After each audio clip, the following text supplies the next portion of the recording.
In the previous video, I showed you how to draw a template. I cut the template out, and then this is after I glued the template together, and I'm starting to peel away the tape that I used to hold the seams while the glue dried.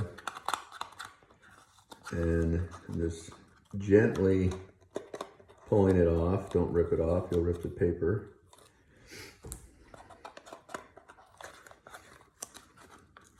And this is what the form looks like in 3 dimensions. Another thing that I want to point out, I was, because this was just a model for something, I didn't spend too much time perfecting my the exterior, so there's a few little pencil marks that are still left there. That's okay for this now.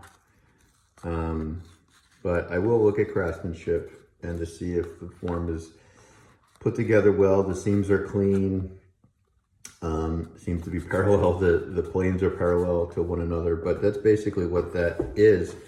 Now, to think about inventing a form, there's a series of videos that I already made about inventing forms. There's 4 different ways to do it, which I get more into detail with the videos that I made. But for example, you can take an existing form like this one, scrap the template, and just really think about this and say, what if I were to extend this into and add a pyramid here? And it could be about this big. And then you pull it out, almost like a triangular, like a pyramid, 4-sided shape. What you would do is you could cut 4 triangles. You just cut them out of regular paper, draw 4 triangles that are equal. Of course, they would be 2 inches at the base and whatever length you want to create. And then you would cut this shape out, and then that would be a negative space. And then you would put that on and tape it.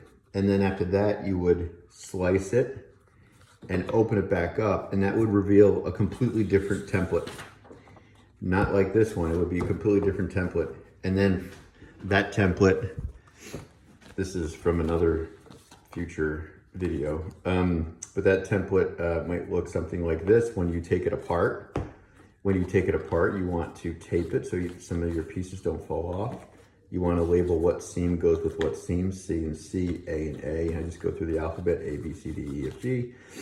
And then that way, when it's apart, you can it reveals what the template will look like, because it'll be a little bit different. All right, so